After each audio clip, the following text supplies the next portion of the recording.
दोस्तों नमस्कार। स्वागत है आपका हमारे इस YouTube मंच पर। दोस्तों 42 महीने पहले जो खेल बिहार के मुख्यमंत्री नीतीश कुमार के साथ खेला गया, क्या अब उस खेल का क्लाइमेक्स सामने आने जा रहा है? हम सब के सामने क्या वो क्लाइमेक्स अब बहुत जल्द आने वाला है, जिसका इंतजार सभी कर रहे थे?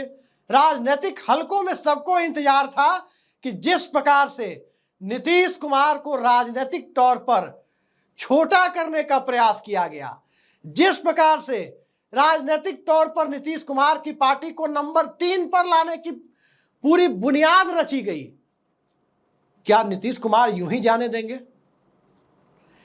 याद रखिए, नीतीश कुमार ने आज तक किसी को बख्शा नहीं था। बड़े से बड़े सीनियर नेता को भी सामने से कुछ बोल दे, आलोचना कर दे, नीतीश कुमार बख्श देते थे, ध्यान नहीं देते थे। लेकिन किसी ने पर्दे के पीछे से पीठ में छुरा भोंकने की कोशिश की और नीतीश कुमार ने बख्श दिया होगा। ये बात तो नीतीश कुमार भी खुद जानते हैं, उनके करीबी भी जानते हैं और उनके राजनीतिक प्रतिद्वंदी भी जानते हैं कि वो बख्शने वाले नहीं थे।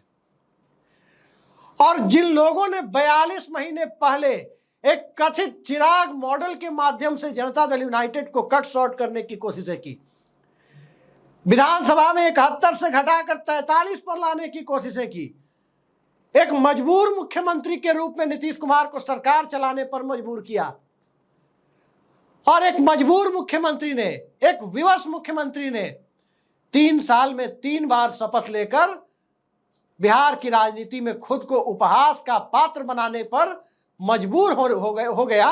वो मुख्यमंत्री क्या उन लोगों को बख्श देता जिन लोगों ने पर्दे के पीछे से जनता दल यूनाइटेड को धोखा देने की कोशिश की, या जिन लोगों ने उन पर्दे के पीछे से धोखा देने वाली कोशिशों का साथ दिया? एक एक कर, चुन चुन कर राजनीतिक शब्दावली में कहा जाता है कि यह बेहद ही अमानवीय और घृणित बात होती है। नीतीश कुमार इसकी आलोचना करते थे और तब करते थे जब पटना के गांधी मैदान में गुजरात के मुख्यमंत्री नरेंद्र मोदी ये कहते हुए नजर आते थे कि जिन लोगों ने बीजेपी का साथ छोड़ा और बीजेपी को धोखा दिया, उन्हें चुन चुन कर साफ करोगे, चुन चुन कर साफ करोगे। ये बात, ये लाइन गुजरात के मुख्यमंत्री जब दोहरा रहे थे तो नीतीश कुमार उपहास उड़ा रहे थे। लेकिन जब नीतीश कुमार को चुन चुन कर छोटा करने की कोशिशें की गई तो उन कोशिशों का अंजाम क्या होता है? और वो कोशिशें गुजरात लॉबी को वापस गुजरात तो नहीं भेज देंगी। वो कोशिशें क्या आत्मसम्मान पर चोट की नई कहानी के रूप में सामने आएगी? और वो कोशिशें एक तीर से कई सारे राजनीतिक शिकार करने की तरफ आगे बढ़ रही है। अब इसका ट्रेलर दिखना शुरू हो गया है।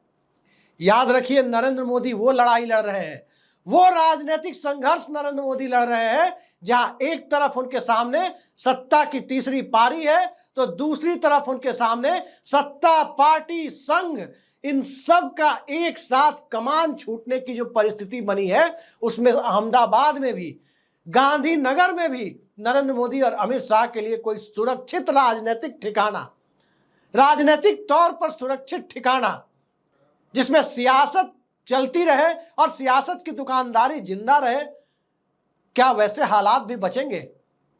हालात कई राज्यों में बिगड़े हुए थे, लेकिन निर्णायक ठोकर मारने का काम कहीं नीतीश कुमार ने तो नहीं कर दिया है।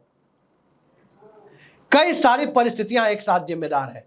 नीतीश कुमार को सत्ता से हटाने के लिए कुछ लोग पगड़ी बांध कर बैठे हुए थे, आज भी पगड़ी बांधे हुए हैं और नीतीश कुमार की सत्ता में मंत्री हैं।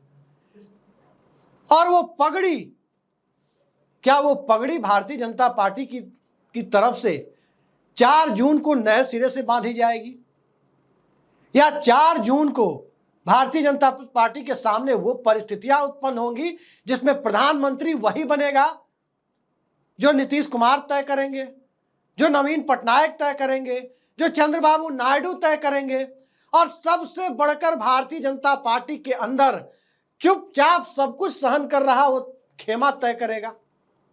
4 जून की परिस्थितियों को 4 जून पर छोड़ देते हैं, लेकिन 4 जून के पहले की परिस्थितियों में पहले चरण का चुनाव बिहार में हो चुका और भारतीय जनता पार्टी को इस बात का एहसास जमीन पर जरूर है कि जनता दल यूनाइटेड ने कितना साथ दिया। और अब दूसरे चरण में जब जनता दल यूनाइटेड 5 सीटों पर चुनाव लड़ रही है तो जनता दल यूनाइटेड को भी इस बात का एहसास है कि भारतीय जनता पार्टी कितना साथ दे रही है, उसके कैडर कितना साथ दे रहे हैं। भारतीय जनता पार्टी का कैडर कौन है, भारतीय जनता पार्टी का खेमा कौन है? आमतौर पर बिहार में सवर्ण और वैश्य समुदाय माना जाता है। कहां जा रहे हैं दोनों भागलपुर की सीट पर, जहां फिल्म अभिनेत्री नेहा शर्मा के पिता कांग्रेस के कैंडिडेट हैं अजीत शर्मा, सिटिंग सीट है भागलपुर। कहां जा रहे हैं बीजेपी के काडर? हिंदुत्व, चुनावी हिंदुत्व की चाशनी में लपेटा हुआ काडर कटिहार में सेकुलर तमगा पहनता हुआ दिखाई दे रहा है। वहां तारिक अनवर नरेंद्र मोदी के नैरेटिव के तहत गढ़े गए तबके से नहीं आते, वहां तारिक अनवर सवर्ण हो जाते हैं। पप्पू यादव जनता दल यूनाइटेड के काडर से ज्यादा भाजपा के लोगों के लिए वहां प्रिय बने हुए हैं पूर्णिया में। ये हालात जमीन पर दिख रहे हैं और ये हालात कई लोग कह रहे हैं कि जो पहले चरण में जेडीयू के लोगों ने किया है उस दूसरे चरण में राजनीतिक तौर पर उसका बदला लिया जा रहा है। आगे तीसरे चरण का चुनाव है और तीसरे चरण के लिए जो खबरें आ रही है, प्रधानमंत्री की रैली तय हुई है अररिया में, जहां भारतीय जनता पार्टी लड़ रही है। दूसरे चरण में जो रैली तय हुई थी वो पूर्णिया में हुई थी, जहां जनता दल यूनाइटेड लड़ रही है। लेकिन कल्पना कीजिए, रैली प्रधानमंत्री की, कैंडिडेट नीतीश कुमार का, और नीतीश कुमार प्रधानमंत्री के साथ मंच पर नहीं है। क्या यह सब यूं ही हो जाता है? क्या किसी राज्य में आपने देखा कि भारतीय जनता पार्टी या एनडीए कैंप का कोई मुख्यमंत्री प्रधानमंत्री के साथ मंच पर नहीं आया हो? यह बिहार में अनोखा प्रयोग हो रहा है और यह अनोखा प्रयोग बिहार में राजनीतिक तौर पर भारतीय जनता पार्टी का इस लोकसभा चुनाव में मरसिया पड़ रहा है। बिहार में भारतीय जनता पार्टी की सीटों पर जनता दल यूनाइटेड का काडर, लौह समीकरण वाला काडर और वोटर, अति पिछड़ा वोटर, महादलित वोटर अपने हिसाब से जनता दल यूनाइटेड के कथित इशारों पर मतदान कर रहा है। चिराग मॉडल को गांठ बांध कर मतदान कर रहा है। तो चिराग मॉडल जब खेला गया, नीतीश कुमार की कुर्सी बच गई, भले ही तीन साल में 3 बार शपथ लेनी पड़ी हो, भले ही बार बार राजनीतिक तौर पर पलटा पलटी करने का आरोप लगा हो, परिस्थितियां ऐसी थी जिसमें नीतीश कुमार के सामने 2 ही विकल्प बचे थे उस चिराग मॉडल के बाद। एक तरफ सत्ता छोड़ दे, नैतिकता को ऊपर रखें, लेकिन नैतिकता को ऊपर रखकर सत्ता छोड़ देने से प्रतिष्ठा तो मिलती, सियासत डूब जाती, यह बात भी तय है। और जब सियासत डूब जाती तो उन लोगों का मकसद पूरा हो जाता जिन लोगों ने नीतीश कुमार की पार्टी को तीसरे नंबर पर पहुंचाया था, जिन लोगों ने चिराग मॉडल के तहत भारतीय जनता पार्टी और दूसरे लोग कथित तौर पर सह देकर जनता दल यूनाइटेड की सीटों पर कैंडिडेट खड़े करवा रहे थे। लिहाजा बदनामी के साथ साथ एक बदनामी के लहर को, बदनामी की बुनियाद को थोड़ी और मोटी चादर के साथ तो स्वीकार किया नीतीश कुमार ने, लेकिन जब बदनामी की चादर को स्वीकार करता है तो करता क्या है?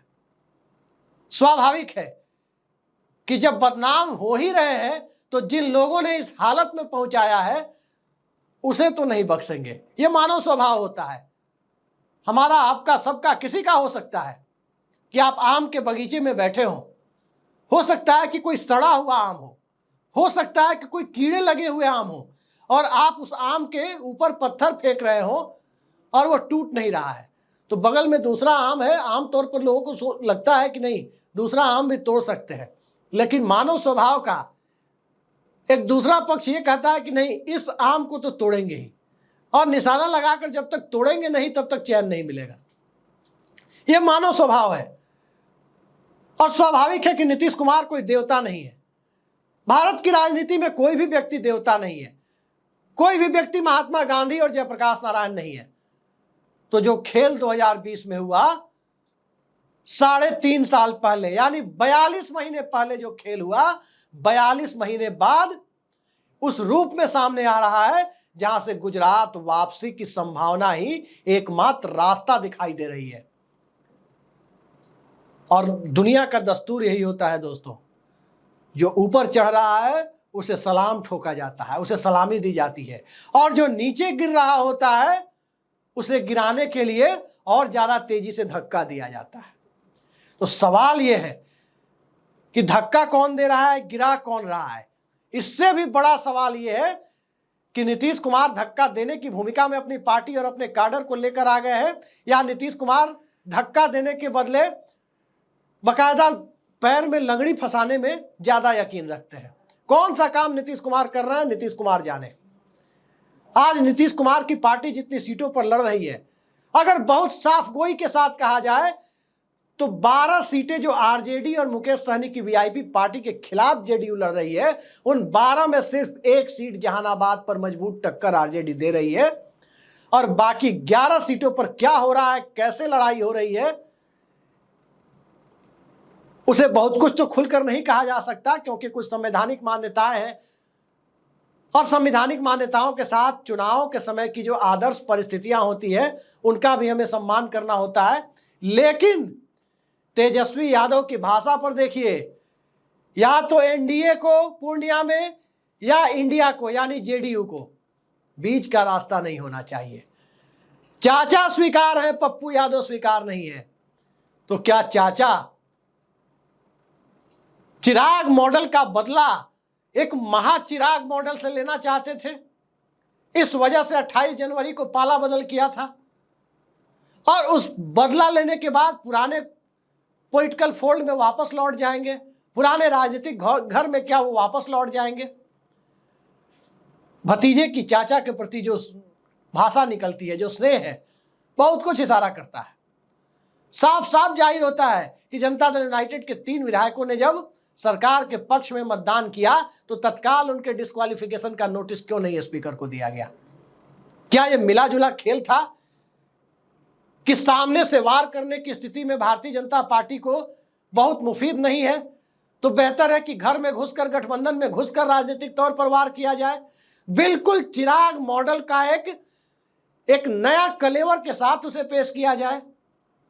ये हालात बिहार में बने हुए हैं, और इन हालात के बीच जब नीतीश कुमार चाहे वो जनसंख्या नियंत्रण पर बात करते हो, चाहे वो परिवारवाद पर बात करते हो, तो साफ जाहिर होता है कि राष्ट्रीय जनता दल की सीटों पर जहां भी भारतीय जनता पार्टी से राजद की लड़ाई है, वहां वो राजद के पक्ष में सहानुभूति क्रिएट करता हुआ, सहानुभूति पैदा करता हुआ दिखाई देता है।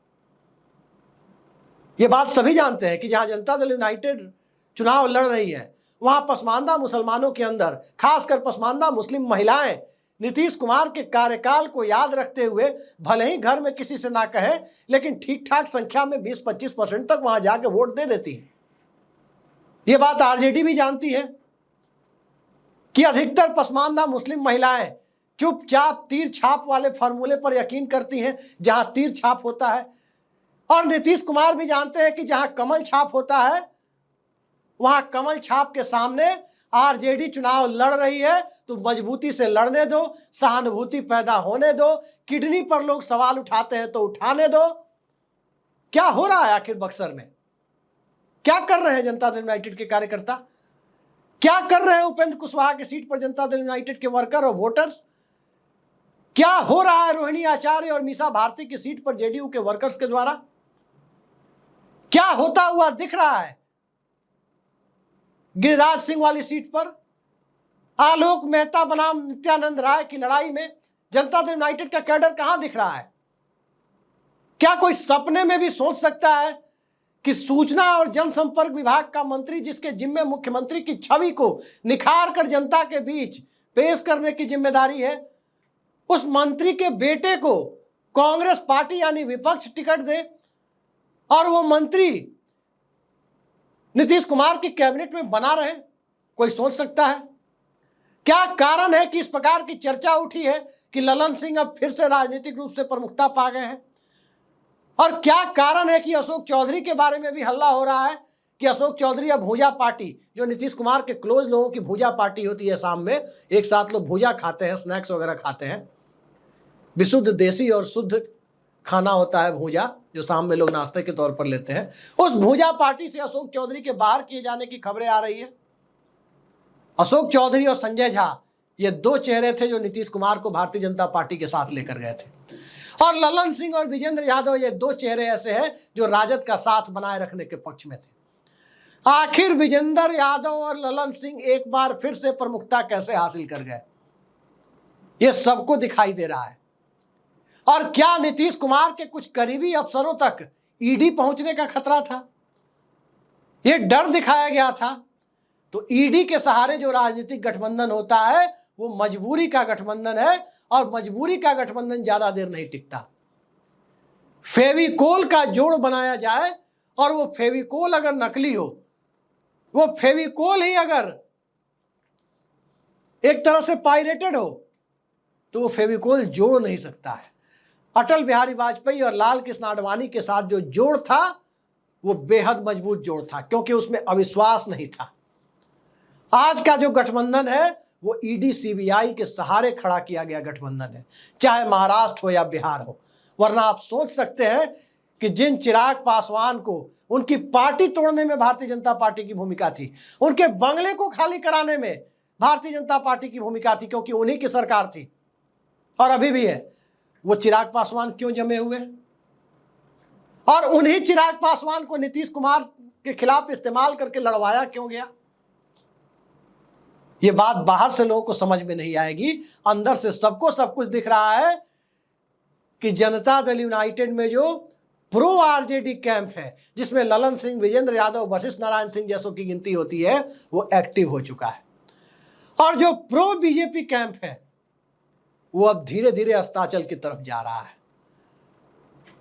और ये हालात तब बन रहे हैं जब बिहार में 17 सीटें भारतीय जनता पार्टी लड़ रही है, 17-0 के स्ट्राइक रेट के साथ पिछली बार जीती थी। आज की परिस्थिति में सिंगल डिजिट में भारतीय जनता पार्टी कहां रुकेगी, चर्चा का विषय बिहार में यह बना हुआ है। बिहार का मुख्यमंत्री प्रधानमंत्री के साथ मंच साझा नहीं करेगा। याद रखिए, राजनीतिक तौर पर इस देश का सबसे जागरूक राज्य, जिसने इंदिरा गांधी की ताकतवर सत्ता को छात्रों के बूते चुनौती दे दी थी, नौजवानों के बूते चुनौती दे दी थी, उस राज्य की राजनीतिक जागरूकता के साथ उस राज्य के मुख्यमंत्री अपनी योजनाओं का बखान प्रधानमंत्री के सामने करे और प्रधानमंत्री को यह कहना पड़े कि नीतीश बाबू तो सब पहले ही बता देते हैं, बोलने का मौका नहीं मिलता, और उसके बाद नीतीश बाबू को प्रधानमंत्री के मंच पर बोलने का मौका ही ना मिले, इसका पुख्ता इंतजाम कर दिया जाता है, दोनों मंच साझा नहीं करते। ये नीतीश कुमार के अपमान से ज्यादा बिहार के अपमान के तौर पर लिया गया है। बाहर से कोई कुछ भी कहे कि 4000 सांसद बोल जाते हैं, लेकिन क्या प्रधानमंत्री 600 करोड़ वोटर नहीं बोले हैं? तब तो किसी ने नहीं कहा कि प्रधानमंत्री ने उटपटांग भाषा बोली है।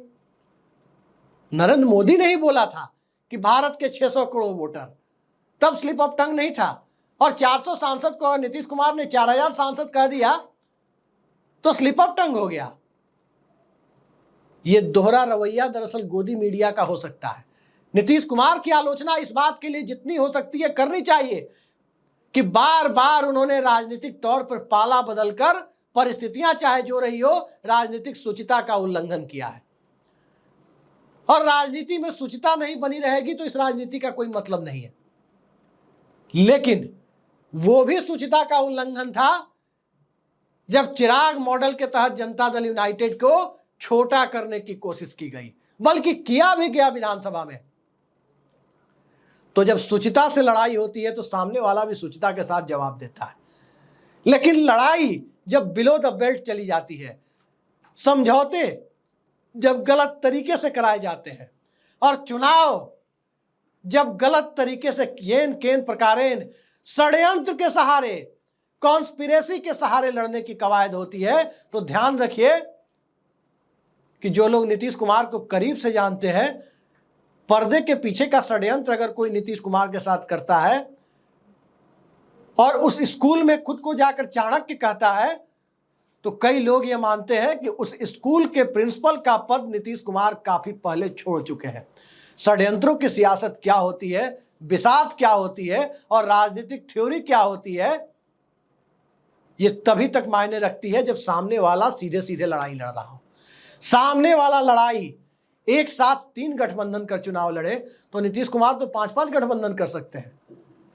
क्या बिहार में राजद और जेडीयू अलग चुनाव लड़ रही है? मुझे नहीं पता कि राजद और जेडीयू अलग चुनाव लड़ रही है या साथ लड़ रही है, सामने से दिखाई दे रहा है कि अलग लड़ रही है, लेकिन मैं अपने दर्शकों से कमेंट बॉक्स में पूछना चाहता हूं कि क्या वाकई अलग लड़ रही है? और इसका जवाब 4 जून को मिलेगा, उसके पहले भी अभी संकेत मिलने शुरू हो गए हैं। और इसी सवाल के साथ बिहार की सियासत में आने वाले वक्त में क्या होने वाला है, दिल्ली को 220-230 तक निपटने की नौबत आई तो क्या झटका नीतीश कुमार देंगे? या तो हमारी मर्जी का प्रधानमंत्री बनाओ, नहीं तो हम चले गठबंधन छोड़ के। ये सब परिस्थितियां बीजेपी को दिखने लगी है कि नागपुर में प्रधानमंत्री के रात बिताने से 10 सालों बाद नागपुर की याद आने की जरूरत तभी आई जब पटना से लेकर जयपुर तक और मुंबई से लेकर लखनऊ तक हालात भारतीय जनता पार्टी के लिए अनुकूल नहीं है। अहमदाबाद और बनारस पॉकेट के रूप में बचे रह जाएं, ये हालात तो नहीं बन रहे हैं।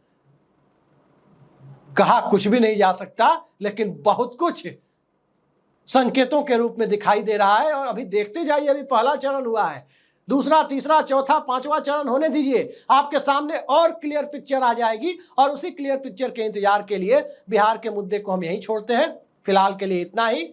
नमस्कार।